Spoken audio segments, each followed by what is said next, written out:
Okay guys, so welcome back. This is part 2 of turn 10. So we just resolved the Union event phase. We're now going to move on to the Union action phase. So just to recap, we're going to start off with attack track A and resolve an action for the foremost counter, attack track B repeat, C, D, E repeat. So right now in attack track A, there is no Union counter, so we move on to attack track B. Foremost counter is the 14th Connecticut. We're going to roll 1d6. 1 to 4 is a move, but in this case, possibly a charge. So if we roll 1 to 4 on the first roll, we then roll again. Another 1 to 4 will mean a charge. 5 to 6 on either roll will mean a volley. So let's determine the action first of all. So can you see that? Okay, 1d6. It's a 5, so that's a volley. So 14th Connecticut has a cohesion of 2. There is no range penalty, but there is a smoke penalty of -1. So we're going to roll 1d6. If it's a 1, that will cause a hit. Also, we will then test for the sharpshooter event, which is an additional 1d6. Roll of 1 to 2 will reduce the officer value by 1, so from 4 to 3. So we need a hit. We need a 1 to hit, and that will then check, provoke a check for sharpshooter. And we get... there you go. Okay, so a 1.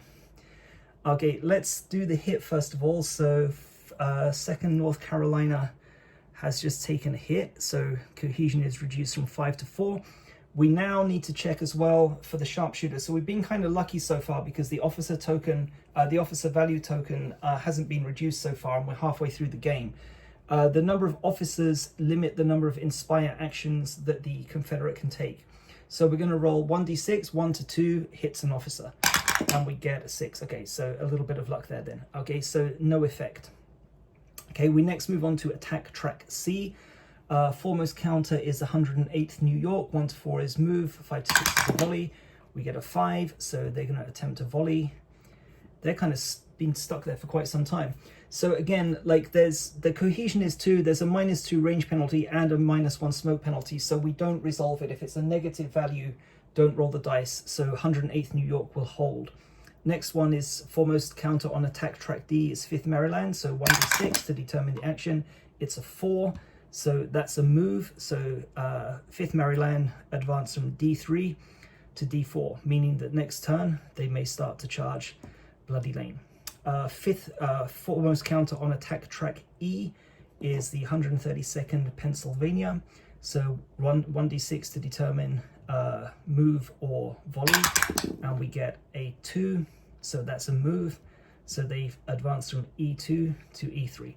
After resolving the actions for the foremost counters, we then resolve movement for the rearmost counters, as long as they can move forward, if there's an attack position for them to move into. So 8th Ohio can move forward, so they will advance from B2 to B3. 108th New York didn't move, so 14th Indiana is stuck in position. 5th Maryland did advance, so the 130th Pennsylvania can also move forward, and 7th West Virginia can now move forward. Attack track E, as you can see, there are no Union counters in rear attack positions, so nothing to resolve there. And that ends the Union action phase. So removed exposed tokens, no exposed token. Again, just briefly, that's what an exposed token looks like if you used exposed fire, but nothing there. So next is the Union deployment phase. It's turn 10, no Union deployment. Next deployment will be turn 12, which brings us to the very important Confederate action phase.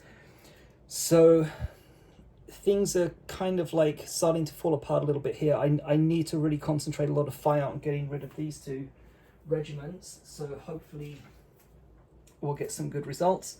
So we're going to roll 4 action die for the Confederates and assign 1 die to each column, each die to each column, and then choose one of the actions available. There's no orders token, so no re-rolls, so hopefully no 1s. Okay, not bad.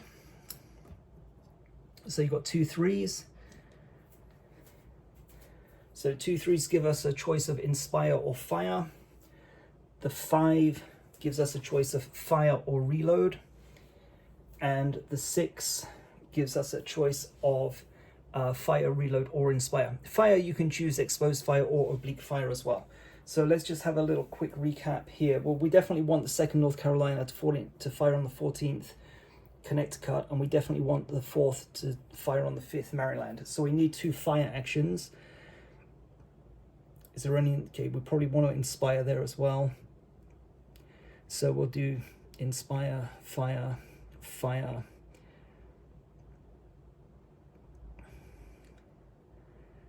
And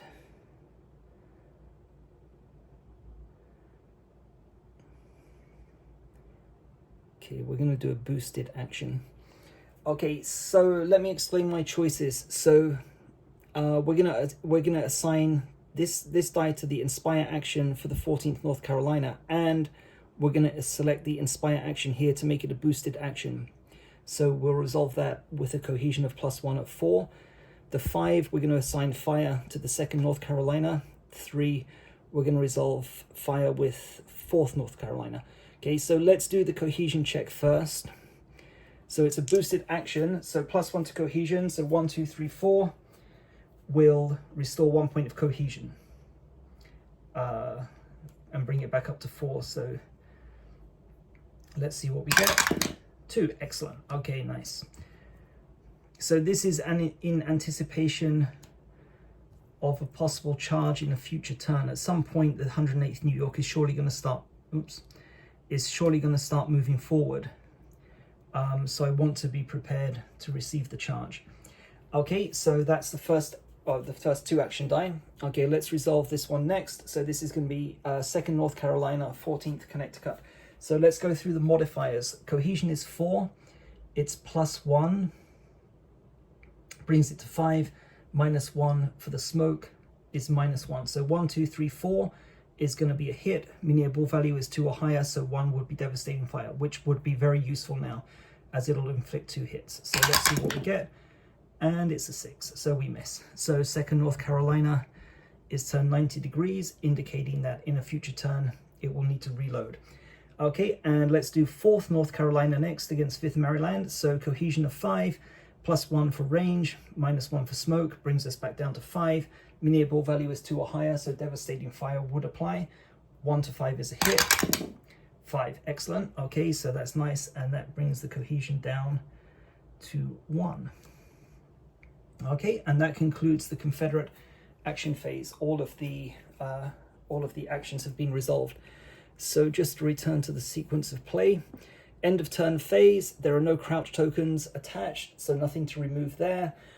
Smoke token is now removed, and that's the end of turn 10. So we're going to mark that off here, and in the next video, we'll come back to turn 11. So thanks a lot for watching, guys, and I'll see you in the next video.